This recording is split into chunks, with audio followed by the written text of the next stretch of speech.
Bon mardi après-midi tout le monde, j'espère que vous allez bien. Alors, on a réglé quelques petits problèmes techniques avec mon invité qui est à l'autre bout de l'Atlantique, qui est en Paris, en fait, en France, qui est Marielle Barbe. J'ai posté un petit article ce matin pour parler de son livre « Profession slasher ». Alors, c'est ce qu'on vous demande aujourd'hui. Est-ce que vous êtes des slasheurs? Je viens d'essayer de l'inviter. On a fait des petits tests tantôt, là, puis...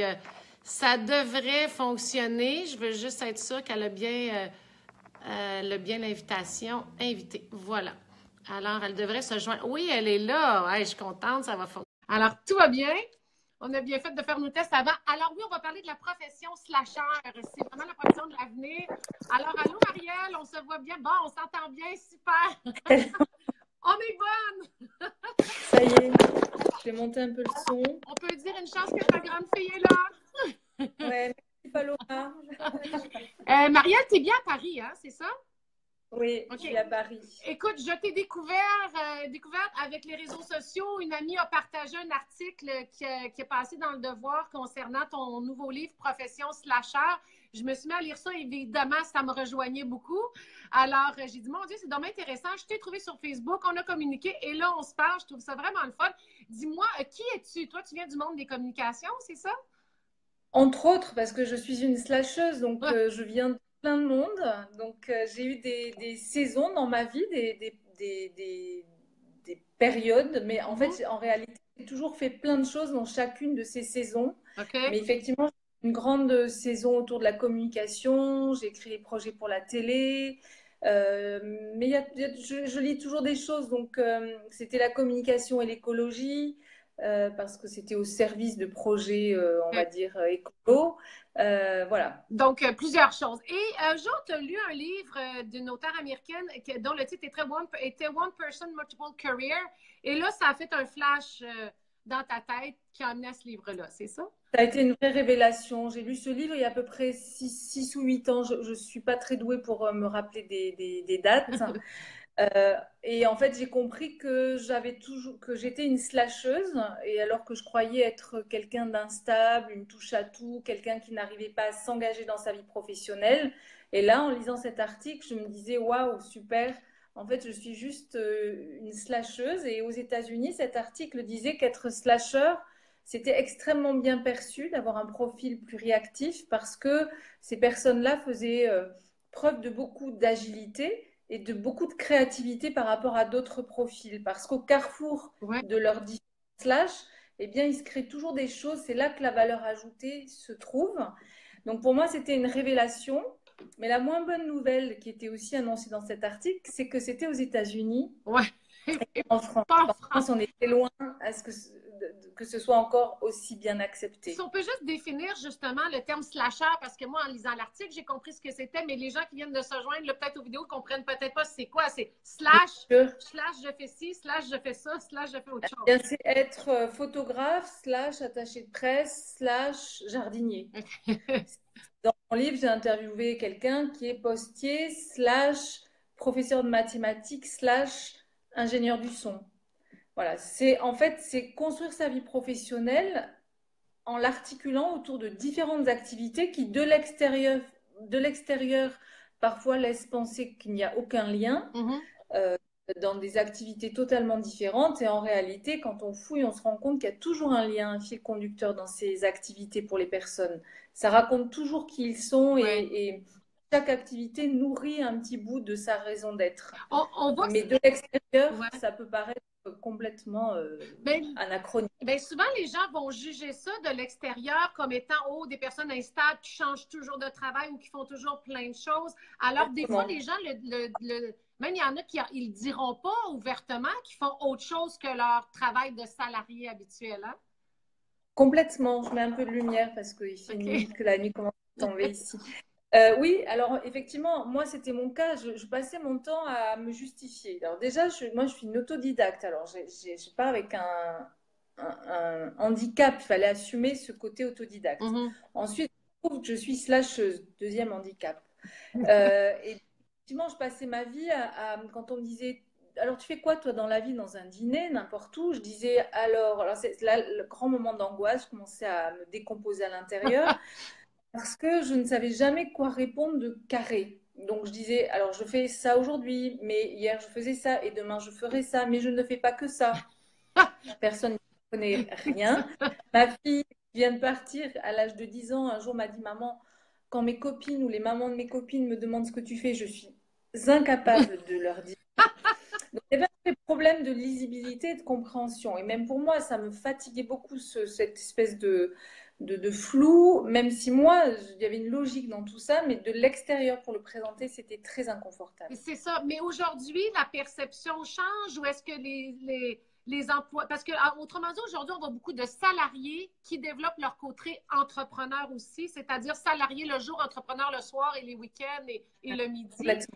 Aujourd'hui, est-ce qu'on voit en 2018 vraiment une ouverture beaucoup plus positive de la part des employeurs et de la population générale sur ces gens-là qui sont des slasheurs parce que ça grandit de plus en plus? Ouais, on est à un moment encore charnière. On est dans l'entre-deux. Ça a beaucoup évolué. Moi, je vois entre le moment où j'ai eu l'idée de faire le livre, le moment où je l'ai écrit, le moment où il sort et aujourd'hui, ça va très vite. C'est-à-dire que je pense qu'on est dans une telle accélération, une telle évolution de la relation qu'on a au travail que de toute façon, ça nous échappe et ça va très vite. Les entreprises sont dépassées. Elles ne savent pas comment accompagner, recruter justement des profils hybrides, mais elles en voient de plus en plus arriver. Donc ça change, c'est-à-dire qu'à la fois, effectivement, on valorise l'entrepreneuriat euh, pour les salariés, mais en même temps, bon, il faut quand même qu'ils s'engagent avant tout dans l'entreprise. Donc tu vois, on est quand même dans un moment qui est Ouais. hyper intéressant de l'extérieur, mais quand même encore un peu, en tout cas en France, entre deux. On ne sait OK. pas trop bien. C'est un peu moins mal perçu, Ouais. mais c'est pas encore totalement. Ouvert. Parce qu'en fait, en France, on a quand même une culture très forte de l'expertise. Hum. On a un pays d'experts. On s'appuie sur une histoire du travail qui sort de la révolution industrielle où on a valorisé beaucoup des experts en fait qui étaient simplement des ouvriers spécialisés. Donc il n'y a pas de quoi s'extasier là-dedans, hein. Et en plus, on a une culture aussi au niveau de la protection sociale très forte, 36, les droits du travail, le salariat, c'est Ouais. vraiment, en France, c'est intouchable le salariat. Mais sauf que le salariat, même la plupart des jeunes aujourd'hui, ils n'ont pas forcément envie du salariat Mhm. tel que nous on l'a vécu ou tel que nos parents l'ont vécu. Ils ont envie voilà, de plus de liberté hein, dans Ben, leur mhm. travail. Parce que les jeunes qui se font demander ah, qu'est-ce que tu veux faire quand tu vas être grand, qu'est-ce que tu veux faire plus tard, il faudra s'attendre à des réponses avec plusieurs slash, je pense, parce qu'ils Complètement, ne veulent pas faire une complètement. chose seulement. Et au-delà de ça, c'est que les jeunes aujourd'hui, moi j'ai une fille qui a 14 ans, à l'école, les gens, on commence à lui aller dans les orientations scolaires, donc on leur met beaucoup de pression, choisis une bonne orientation, un bon métier, etc. Et là où c'est un peu, je trouve, complexe pour eux, encore plus que pour nous, moi ça c'était déjà très difficile de choisir une voie, un métier, parce que j'avais envie de tout faire, Ouais. et en même temps je trouvais ça très prétentieux de dire je veux tout faire, donc je ne disais rien du coup. Mais pour eux, cette génération-là, c'est encore, je trouve, beaucoup plus complexe parce qu'en fait, eux, ils ont la conscience, ils entendent à la radio, à la télé, dans les médias, que de toute façon, aujourd'hui, même les experts du travail ne savent pas quels seront les métiers qui existeront dans 10 ans. C'est ça. Ils disent aujourd'hui qu'un enfant rentre à 8 ans à l'école, eh bien, 65% de ces enfants qui sont rentrés en 2016 à l'école, eh bien, pour 65% d'entre eux, on ne sait pas le métier qu'ils feront n'existe pas Ben, encore. c'est ça, hein, ça va Alors, tellement vite. donc tu comprends que Ouais. c'est compliqué dans leur tête parce qu'on leur demande de choisir une voie, Ouais. une orientation, alors qu'on ne sait même pas quel est le métier qui va déboucher au bout. En effet. C'est un Donc, peu dingue ce il qui se faut passe. vraiment changer notre perception. Puis même les employeurs qui voyaient ça peut-être négativement, un employé qui, sur son CV, avait fait plein de choses. Des fois, ça peut faire peur à un employeur. Oh, est-ce qu'il va rester longtemps? Est-ce qu'il va partir? Je pense qu'il faut les prendre où est-ce qu'ils sont au moment où ils sont. Il faut nous prendre chacun Oui, des slasheurs au moment où on est dans ce qu'on fait et tirer le meilleur de tout ça. Dans le fond. exactement. Mais on a tous notre part pour faire avancer, d'action pour faire avancer les choses. C'est-à-dire que c'est pas encore acquis. Il y a encore des bons restes de notre culture, de cette culture avec ce Graal qui est le salariat, de cette culture de l'expertise, Mhm. de cette culture aussi du diplôme en France. Et donc, il y a vraiment un travail de fond pour pouvoir sensibiliser les DRH, les entrepreneurs, l'éducation nationale pour pouvoir expliquer aussi, donner des clés. C'est ce que j'ai essayé de faire dans la première partie du livre, de mettre en perspective cette évolution du travail, l'évolution des mentalités, parce Oui. que au-delà de l'évolution économique et de l'évolution naturelle du travail, avec l'intelligence artificielle, la digitalisation, etc., on a aussi chacun des aspirations qui évoluent. Il y a une espèce d'évolution, on va dire presque des consciences hein, personnelles, enfin, Mhm. qui évoluent, qui font on voit très bien chez les jeunes, les études le prouvent, les jeunes n'ont plus du tout envie d'avoir un travail dénué de sens, ils ont envie de faire des choses qui Les les passionne. nourrissent, Ouais. qui garantissent un équilibre de vie personnelle, Oui, tout à professionnelle. fait. Les valeurs sont Et plus les ça, mêmes, là. C'est pas la valeur de la ça, sécurité d'emploi à vie, avec la pension à vie. exactement. Ils Donc veulent ça, de toute façon, c'est lié à plein de facteurs, mais c'est lié aussi à des aspirations d'une évolution qui ne sont pas les mêmes attentes que celles que j'avais qu'on moi a à eues. 20 ans ou que qu'avaient C'est nos vrai. parents. Voilà. Il y a Jennifer qui écrit Ma réalité du moment, donc ça parle à beaucoup de gens. En effet, c'est la réalité de beaucoup de gens. Et pas, on parle de jeunes, mais Mais pas juste des jeunes. Il y a Diane aussi qui dit encore une fois l'importance d'une école centrée tout d'abord sur l'humain. En à effet, ça, ouais. sur le et sur les potentiels, c'est-à-dire qu'une école qui est centrée pas sur la réussite passe par les maths Mm. ou je ne sais quel cursus, une école qui prenne en compte les intelligences multiples des individus. Parce qu'en fait, euh, l'école, elle commence déjà à faire ce travail de sabotage de la potentialité, de la Mm. multipotentialité d'un individu. On sait aujourd'hui, les études, les neurosciences en ont fait la preuve qu'on a plein d'intelligences différentes. Oui. Howard dit qu'on en a 9, mais en fait, on découvrira peut-être qu'on en a encore plus dans les années qui viennent. Et pourtant, cette école, elle se concentre sur euh, une seule forme Ouais, c'est d'intelligence. ça. Voilà, et moi je dis toujours que une personne c'est un diamant qui a plein de facettes, sauf que on passe notre vie à nous demander de ne lisser qu'une facette et Mhm. à nous montrer qu'une facette. Et toutes les autres, on met de la peinture noire dessus et puis on dit surtout celle-là, tu la fais pas rentrer dans l'entreprise, tu n'en parles surtout pas. Et c'est un gâchis en réalité, c'est Oui. un gâchis personnel parce que c'est juste ne pas pouvoir s'épanouir dans sa Mhm. complexité. Et c'est un gâchis pour l'entreprise parce que moi je suis consultante en entreprise, je vois des aberrations, c'est-à-dire qu'il y a des talents partout, des envies partout et elles ne sont pas identifiées. Ils ne sont pas identifiés ces talents et les envies ne sont pas identifiées. Alors on va avoir besoin par exemple d'un community manager dans une entreprise, on va faire appel à un cabinet de recrutement pour aller le chercher, alors que dans l'entreprise, il y a une personne qui ne rêve que de faire ça, Mhm. qui est hyper fort dans les réseaux sociaux et qui s'ennuie passablement dans son job, qui en a fait le tour et qui ne demanderait qu'à ça. Donc, quand Voilà. on aura des entreprises de plus en plus ouvertes à la multifonctionnalité des gens et aux différentes passions de ses employés et qu'on va laisser de plus en plus les gens, aux gens la possibilité de s'exprimer puis d'en parler de leur passion. Puis c'est ça, que ce soit les jeunes ou même nous à notre âge, il n'est jamais trop tard pour découvrir et travailler cette nouvelle passion-là et en faire un travail slash je fais d'autres choses Oui, aussi. mais en réalité, dans la vie, on évolue en permanence. À Mhm. chaque instant, on est différent. Alors pourquoi notre évolution professionnelle, on se cantonne à la mettre dans les rails de la carrière? C'est pas pareil évoluer professionnellement et faire carrière. Faire carrière, c'est monter des échelons pour gagner Ouais. plus, avoir plus de pouvoir ou plus voilà, plus de développer un petit peu ses activités. Mais se développer, évoluer professionnellement, ça veut dire re-questionner au fil de sa vie, comme on le fait dans sa vie personnelle, Mhm. c'est envie.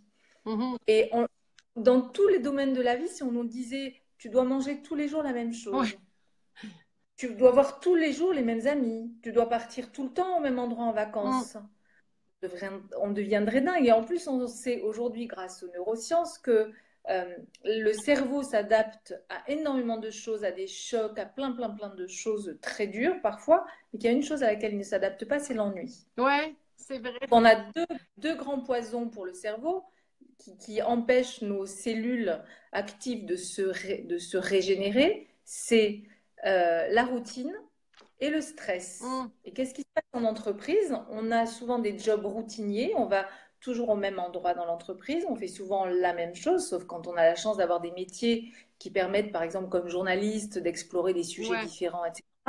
Et puis, on a aujourd'hui, il faut le reconnaître, de plus en plus de pression dans les entreprises, parce que les entreprises ont de plus en plus de pression économique, etc. Et donc, on génère finalement dans l'entreprise de plus en plus de ce stress par ces deux poisons qui sont la routine et l'ennui. Et quand on est slasher, et si les entreprises comprenaient qu'accompagner l'évolution professionnelle d'une personne, lui proposer plus de mobilité, lui proposer, par exemple, je suis allée dans une entreprise, il y a quelqu'un qui était enfin, ils ont mis en place un toit potager avec un rucher sur l'entreprise. Et ils ont fait appel à une association pour mettre en place ce rucher. Et ils se sont rendus compte quelques mois après que dans l'équipe, dans leurs équipes, il y avait un apiculteur qui aurait adoré Ah, mettre en place ce rucher. ben, Mais ça, je le vois tout le temps ah dans oui. les entreprises. C'est ça, il faut regarder Et plus à l'intérieur puis voir qu'il y oui, en a plein qui sont en mode découverte et non pas juste en mode continuité de faire toujours la même chose. Et sauf que personne ne l'avait identifié. ah, c'est bon. Puis Jennifer, elle marque assez les pas pour avancer. C'est ça qui fait que les gens restent dans leur inconfort, en effet. Et ceux et celles qui se sentent des passions et qui auraient le goût de faire autre chose que juste leur travail, qu'ils aiment, il ne faut pas avoir peur. Il ne faut pas penser qu'il faut tout jeter le bébé avec l'eau du bain, c'est-à-dire, il faut que je laisse ma job parce que j'ai une autre passion. On peut faire Non. plus qu'une chose dans la vie et ça se peut. On va peut-être un peu moins regarder la télé, là. On va travailler. Ah, ça c'est sûr. Mais c'est pas forcément des passions, parce que moi, les slashers, j'ai interviewé enfin, une trentaine de slashers dans le livre. Je me rends compte qu'ils sont pas forcément passionnés. Ce sont des gens très curieux. Ouais. Alors vraiment, une curiosité même insatiable. OK. Et donc, ce sont des explorateurs finalement. Hein, pour moi, c'est ça. C'est ça un explorateur. Ils explorent en permanence la vie, leur personnalité, etc. En général, ils se connaissent quand même relativement bien parce qu'ils savent justement ce qui les intéresse. Et en fait, c'est un peu, je parle souvent de cette image de boucle. Moi, on présente souvent le parcours professionnel comme une autoroute, hein, enfin comme une route. Ouais. Je le vois plutôt comme quelque chose de très organique qui fait des boucles. Et c'est un chemin qui fait une boucle. Et quand j'ai fait le tour d'une boucle, c'est l'itération, eh bien, j'ai fait le tour, j'explore un sujet parce que vraiment ça m'intéresse, donc je l'explore par tous les bouts. Et quand j'ai fini cette boucle, eh bien, au bout d'un moment, je finis cette boucle parce que j'ai fait le tour du sujet. Et en faisant ce tour du sujet, souvent un autre sujet ou un sujet satellite vient me faire de l'œil en me disant: Oh, t'as vu, c'est vachement bien ça aussi. Et hop, notre boucle.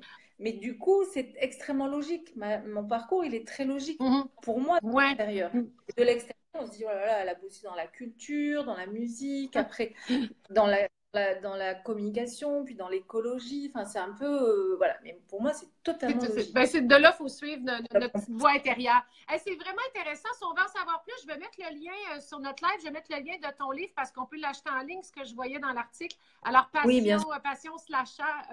On le trouve profession slasher. Si on veut en savoir plus. Mais merci beaucoup, Marielle, pour cette belle entretien. C'était vraiment intéressant. C'était très plaisir. Et bonne soirée. Et il est fort possible que je vienne faire, un peu de promo au Canada. Mon attaché de presse m'a dit que c'est dans les tuyaux, donc je serais ravie qu'on se rencontre. Ben oui, avec plaisir. Au plaisir de te rencontrer ici au Québec. Ben, merci beaucoup pour ton temps. Bonne soirée à tous. Bye bye. Merci tout le monde. Au revoir.